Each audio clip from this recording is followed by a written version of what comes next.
പഹൽഗാമിലെ കൊലയാളികളെ ഭൂമിയുടെ ഏതറ്റം വരെയും പിന്തുടർന്ന് വകവരുത്താൻ തന്നെയാണ് ഇന്ത്യ തീരുമാനിച്ചുറപ്പിച്ചിരിക്കുന്നത്. സർക്കാരിന്റെ നിർദ്ദേശം അതിനായാണ് അവർ കാത്തു നിൽക്കുന്നത്. അത് ലഭിച്ചാൽ ഉടൻ തന്നെ 4 പാട് നിന്നും പാകിസ്ഥാൻ സ്വപ്നത്തിൽ പോലും ചിന്തിച്ചിട്ടില്ലാത്ത വിധത്തിൽ ഇന്ത്യ തിരിച്ചടി തന്നിരിക്കും. നമസ്കാരം. ഇനി ഏത് നിമിഷവും എന്തും സംഭവിക്കാം. ഒരു മുൻകൂർ അറിയിപ്പ് കൂടി ഇല്ലാതെ ഇന്ത്യ പറന്നടിക്കാനുള്ള എല്ലാ തയ്യാറെടുപ്പുകളും പൂർത്തിയാക്കി കഴിഞ്ഞു. അതിന്റെ ഭാഗമായി ഒടുവിലിത സകല സംസ്ഥാനങ്ങൾക്കും മോക്ക് ഡ്രില്ലിനുള്ള അറിയിപ്പും തന്നു കഴിഞ്ഞു. നിലവിൽ ഇന്ത്യയുടെ ഭാഗത്ത് നിന്ന് വമ്പൻ നീക്കങ്ങളാണ് യുദ്ധം തുടങ്ങുവാനായി നടത്തിയിരിക്കുന്നത്. എന്നാൽ ഇതെല്ലാം കണ്ട പാകിസ്ഥാന്റെ അവസ്ഥയാണ് പരിതാപകരം. സത്യത്തിൽ ഇതൊക്കെ താങ്ങാനുള്ള ശേഷി പാകിസ്ഥാൻ ഉണ്ടോ? ഇന്ത്യയുടെ കരുത്തിന് മുമ്പിൽ പാകിസ്ഥാൻ എത്രത്തോളം പിടിച്ചു നിൽക്കാൻ സാധിക്കും? നമുക്ക് പരിശോധിക്കാം. ഇന്ത്യയും പാകിസ്ഥാനും നേർക്കുനേർ നിന്നാൽ അത് ഏറ്റവും അധികം ബാധിക്കുന്നത് പാകിസ്ഥാനെയാണ്. അതിൽ പാകിസ്ഥാന് പോലും സംശയമില്ല. അതുകൊണ്ടാണല്ലോ ഇന്നവർ ലോകം മുഴുവൻ അലഞ്ഞു തിരിഞ്ഞ് സഹായം അഭ്യർത്ഥിക്കുന്നത്. അല്ലെങ്കിലേ പ്രതിസന്ധിയിലാണ് പാകിസ്ഥാൻ കരകയറാനുള്ള വഴികൾ കണ്ടെത്തി വരുന്നതേയുള്ളൂ. അതിനിടയിലാണ് ഇപ്പോൾ ഇങ്ങനെ ഒരു തിരിച്ചടി കൂടി കിട്ടിയിരിക്കുന്നത്. അതായത് രാഷ്ട്രീയമായും സാമൂഹികമായും സാമ്പത്തികമായും പാകിസ്ഥാന് ഇതത്ര നല്ല കാലമല്ല എന്നത് തന്നെ. പഹൽഗാം ഭീകരാക്രമണത്തെ തുടർന്ന് ഇന്ത്യ സുപ്രധാന ഉടമ്പടികൾ റദ്ദാക്കിയതോടെ പാകിസ്ഥാന്റെ സാമ്പത്തിക പ്രതിസന്ധി കൂടുതൽ രൂക്ഷമായിരിക്കുന്നു.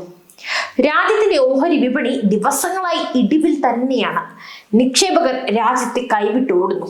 സമ്പദ് വ്യവസ്ഥയിലെ തകർച്ച, ഭീമമായ വായ്പാ ബാധ്യതകൾ, പണപ്പെരുപ്പം, ആസന്നമായ കാർഷിക പ്രതിസന്ധി എന്നിവ തലയ്ക്ക് മുകളിൽ തൂങ്ങുന്നതിനാൽ ഒരു സൈനിക നടപടിയെ അതിജീവിക്കാനുള്ള ശക്തിയൊന്നും ഇന്നവർക്കില്ല.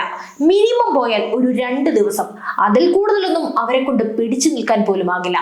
പാളിപ്പോയ സാമ്പത്തിക പരിഷ്കരണങ്ങളും വർദ്ധിച്ചു വരുന്ന ജനസംഖ്യയും കഴിഞ്ഞ 50 വർഷത്തിനിടയിൽ പാകിസ്ഥാനെ ദക്ഷിണേഷ്യയിലെ ഏറ്റവും സമ്പന്നമായ സമ്പദ് വ്യവസ്ഥകളിൽ ഒന്നിൽ നിന്ന് ഏറ്റവും ദരിദ്രമായ സ്ഥിതിയിലേക്കാണ് കൊണ്ടെത്തിച്ചത്.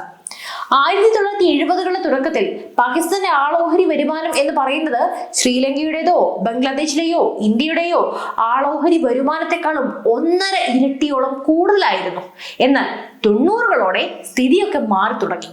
തുടർച്ചയായ സാമ്പത്തിക അസന്തുലിതാവസ്ഥയെ തുടർന്ന് രാജ്യത്തിന്റെ പൊതുകടം ഉയർന്നു. ഇത് പലിശ ഭാരത്തിലേക്ക് കൊണ്ടെത്തിച്ചു. തിരിച്ചടക്കേണ്ട വായ്പകളുടെ വലിയ ഭാരം രാജ്യത്തിന് മേലുണ്ട്. അതിനിടെ IMFന്റെ മേൽനോട്ടത്തിൽ സ്വീകരിച്ച സാമ്പത്തിക തിരുത്തൽ നയങ്ങളും നിലപാടുകളും സാഹചര്യങ്ങളെ നിയന്ത്രണത്തിലാക്കാൻ സഹായിച്ചിട്ടുമുണ്ട്. എങ്കിലും പ്രതിസന്ധിയിൽ നിന്ന് രാജ്യം കരകയറിയിട്ടേയില്ല. 2023 ആയപ്പോഴേക്കും പാകിസ്ഥാന്റെ പ്രതിശീർഷ വരുമാനം മറ്റ് 3 രാജ്യങ്ങളുടെ പകുതിയായി കുറഞ്ഞു. രാഷ്ട്രീയ അനിശ്ചിതത്വങ്ങൾ, ഭരണത്തിലെ അസ്ഥിരത, സാമ്പത്തിക സമ്മർദ്ദങ്ങൾ, സൈന്യത്തിന്റെ കൂടിയ ഇടപെടലുകൾ എന്നിവയാണ് പാകിസ്ഥാന്റെ സ്ഥിതി കൂടുതൽ ദുർബലമാക്കിയത്. മുൻ പ്രധാനമന്ത്രി ഇമ്രാൻഖാന്റെ തടവിനെ ചൊല്ലിയും ബലൂചിസ്ഥാനിലെ പ്രക്ഷോഭത്തെ ചൊല്ലിയും രാജ്യം രാഷ്ട്രീയ അസ്ഥിരതയ്ക്ക് സാക്ഷ്യം വഹിച്ചതിനൊപ്പം സാമ്പത്തിക പ്രതിസന്ധികൾ കൂടി ആരംഭിച്ചതോടെ പാപ്പരത്വവും രാജ്യത്തെ ചൂഴ്ന്നെടുത്തു. രാജ്യത്തെ ചായ ഉപഭോഗം കൂടിയതിനാൽ ചായപ്പൊടി ഇറക്കുമതി ചെയ്യാൻ വായ്പ എടുക്കേണ്ട സ്ഥിതിയിൽ വരെ എത്തി. ചായയുടെ ഉപഭോഗം കുറയ്ക്കാൻ വേണ്ടി ആസൂത്രണ മന്ത്രി അഹ്സൻ ഇക്ബാൽ പാകിസ്ഥാനികളോട് അഭ്യർത്ഥിക്കേണ്ട അവസ്ഥ വരെ വന്നതും ലോകം കണ്ടതാണ്. രാജ്യത്തെ വിദേശ നാണ്യ ശേഖരത്തിന്റെ അപകടകരമായ അവസ്ഥയാണ് അഹ്സൻ ഇക്ബാലിന്റെ പ്രസ്താവനയിലൂടെ തെളിഞ്ഞു വന്നത്. എന്നാൽ നിലവിൽ ഇന്ത്യയുടെ ഭാഗത്തു നിന്നുമുള്ള നീക്കങ്ങളാണ് ലോകം മുഴുവൻ കണ്ണും മിഴിച്ചു നോക്കിക്കൊണ്ടിരിക്കുന്നത്. മോക്ക് ഡ്രിൽ കൂടി പുറപ്പെടുവിച്ചതോടെ ഇന്നോ നാളെയോ എന്ന് പറഞ്ഞു നിൽക്കുകയാണ് കാര്യങ്ങൾ. അതായത് അതിവേഗ ആക്രമണങ്ങൾക്കായി വ്യോമസേനയുടെ റഫേൽ പോർ വിമാനങ്ങളും തയ്യാറായി നിൽക്കുകയാണ്. റഫാൽ പോർ വിമാനങ്ങളിൽ നിന്നും സ്കാൽപ്പ്, മിറ്റിയോർ, ഹാമർ മിസൈലുകൾ ലക്ഷ്യസ്ഥാനത്തേക്ക് തൊടുക്കാനാകും. പടിഞ്ഞാറൻ മേഖലയിലെ എയർബേസുകളിലെ ഓപ്പറേഷൻ റെഡിനെസ് പ്ലാറ്റ്ഫോമുകളുടെ എണ്ണവും വ്യോമസേന വർദ്ധിപ്പിച്ചു കഴിഞ്ഞു. നാവികസേനയും തിരിച്ചടിക്ക് സജ്ജമാക്കി അറേബ്യൻ കടലിൽ യുദ്ധവിമാനങ്ങൾ വിന്യസിച്ചിരിക്കുകയാണ്. ഇതിനോടകം ജമ്മു കാശ്മീരിലെ പുഞ്ചിലെ ഭീകരരുടെ ഒളിത്താവളം സുരക്ഷാ സേന തകർത്ത് തരിപ്പണവുമാക്കിയിട്ടുണ്ട്. പരിശോധനയിൽ അവിടെ നിന്നും സ്ഫോടക വസ്തുക്കൾ അടക്കം പിടിച്ചെടുക്കുകയും ചെയ്തു. 5 IED, 2 റേഡിയോ സെറ്റുകൾ, ബൈനോക്കുലറുകൾ, വസ്ത്രങ്ങൾ തുടങ്ങിയവയാണ് സുരക്ഷാ സേന കണ്ടെടുത്തത്.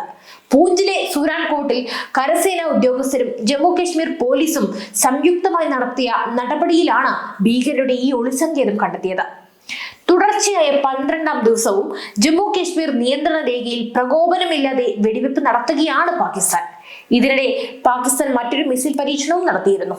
120 കിലോമീറ്റർ വരെ ലക്ഷ്യങ്ങൾ ഭേദിക്കാൻ കഴിയുന്ന ഫത്ത സീരീസ് ഉപരിതല മിസൈൽ അധികൃതർ പരീക്ഷിച്ചതായിട്ടാണ് Pakistan inter services public relation അറിയിക്കുന്നത്.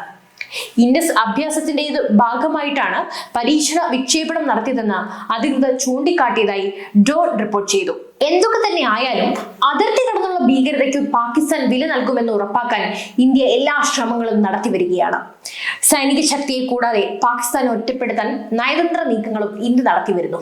കൂടാതെ പാകിസ്ഥാനിൽ നിന്നുള്ള എല്ലാ വസ്തുക്കളുടെയും ഇറക്കുമതി ഇന്ത്യ നിരോധിച്ചു കഴിഞ്ഞു.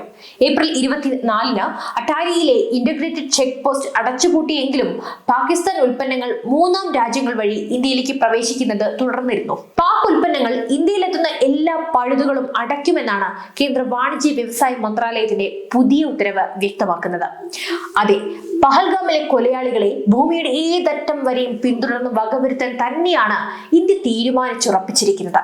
അതിനൊത്താശ ചെയ്യുന്ന പാകിസ്ഥാനെതിരെ കരയിലും കടലിലും ആകാശത്തിലുമെല്ലാം വലിയ പ്രതിരോധമാണ് ഇന്ത്യ തീർത്തിരിക്കുന്നത്. സർക്കാരിന്റെ നിർദ്ദേശം അതിനായാണ് അവർ കാത്തു നിൽക്കുന്നത്. അത് ലഭിച്ചാൽ ഉടൻ തന്നെ 4 പാട് നിന്നും പാകിസ്ഥാൻ സ്വപ്നത്തിൽ പോലും ചിന്തിച്ചിട്ടില്ലാത്ത വിധത്തിൽ ഇന്ത്യ തിരിച്ചടി തന്നിരിക്കും. എന്തായാലും ഈ വിഷയത്തിൽ നിങ്ങളുടെ വിലയേറിയ അഭിപ്രായങ്ങൾ തീർച്ചയായും കമന്റ് ചെയ്യൂ. പുതിയൊരു വീഡിയോയുമായി വീണ്ടും എത്തും വരെ നന്ദി.